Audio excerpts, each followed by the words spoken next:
திருப்பாவையின் 28வது பாடலுக்கு வந்திருக்கின்றோம். இறைவன் என்பவன் ஞானத்தின் வடிவம், ஒளியின் வடிவம், உயிர்களை காத்து ரட்சிக்கின்ற கருணையின் வடிவம்.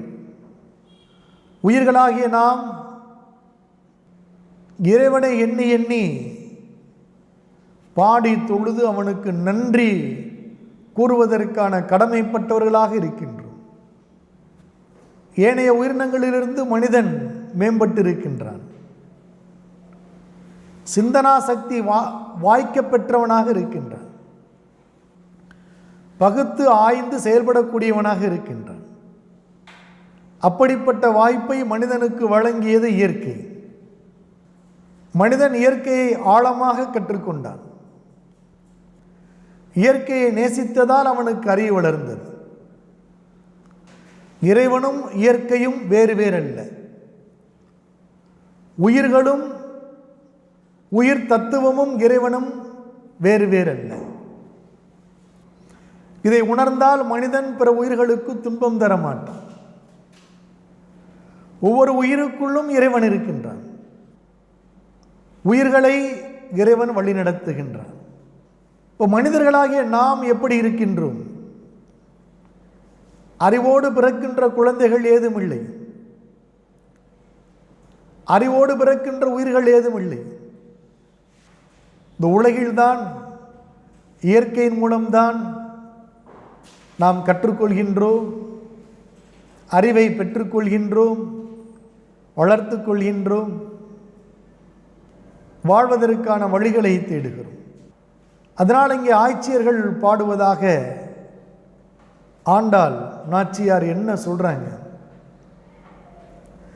கறவைகள் பின் சென்று காணம் சேர்ந்து உண்போம். கறவைகள் பின் சென்று காணம் சேர்ந்து உண்போம். ஐந்தறிவுடையவை ஆணிரைகள். அவை முன் செல்ல ஆறறிவுடைய மனிதர்களாகிய நாங்கள் அதற்கு பின்னால் செல்வோம். அறிவொன்றும் இல்லாத ஆய்குலத்து உந்தன்னை பிறவி பெருந்தனை புண்ணியம் யாமுடையோ. அறிவொன்றும் இல்லாத ஆய்குலத்து உந்தன்னை பிறவி பெருந்தனை புண்ணியம் யாமுடையோ. அறிவென்று ஏதுமில்லாதவர்கள், ஆயர்குலத்தைச் சேர்ந்தவர்கள், கறவைகளின் பின்னால் செல்பவர்கள்,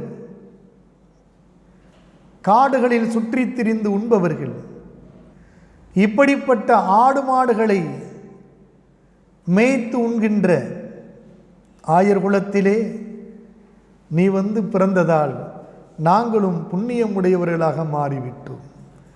இப்படிப்பட்ட புண்ணியத்தை எங்களுக்கு கொடுத்தாயே, அதற்கு நாங்கள் நன்றி உடையவர்களாக இருக்கிறோம்.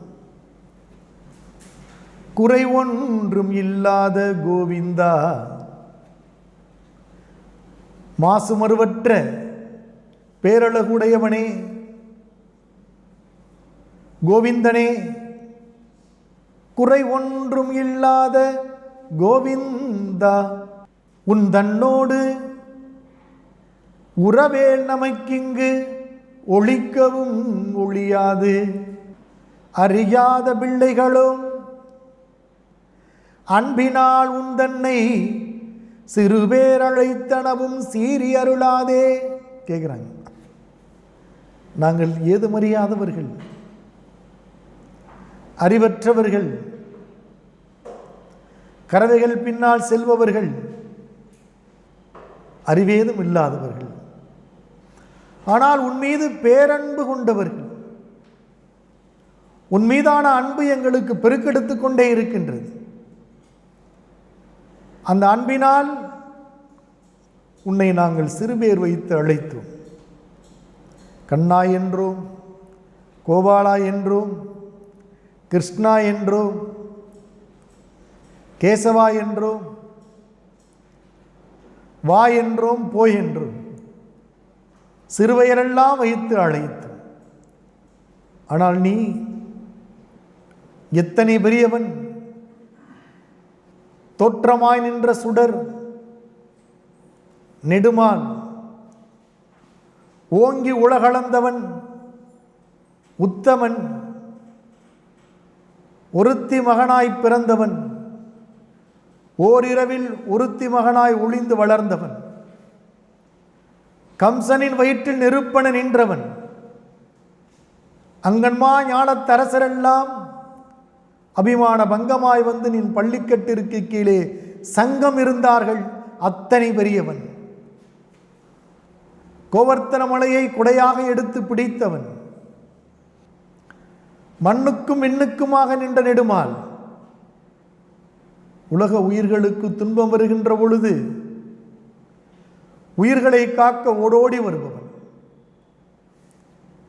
வருகின்ற துன்பத்தை முன்னால் உணர்ந்து அதற்கு முன்னால் ஓடோடி வந்து காப்பவன். நாங்கள் எல்லாம் இந்த உலகில் மகிழ்ந்து வாழ்வதற்கு பொருள்களையெல்லாம் அள்ளி அள்ளி கொடுப்பவன். உன்னை நாங்கள் சிறுபேர் வைத்து அழைத்து விட்டோம், எங்கள் மீது கோபம் எதுவும் கொண்டு விடாதே. அறியாதவர்கள், சிறுபிள்ளைகள், அறிவற்றவர்கள், கறவைகள் பின்னால் செல்பவர்கள், காடுகளில் அலைந்து திரிந்து உண்பவர்கள், அப்படிப்பட்ட எங்கள் ஆயர்குலத்தில் நீ வந்து பிறந்து நாங்கள் புண்ணியமுடையவர்களாகவும் மாறிவிட்டோம். இப்படிப்பட்ட புண்ணியத்திற்கு உனக்கு நாங்கள் எவ்வாறு கைமாறு செய்வோம்? எங்களால் இயலாது. காலமெல்லாம் உனக்கு சேவகம் செய்வதை தவிர வேறு எதையும் எங்களால் செய்ய முடியாது. சீரியருளாதே.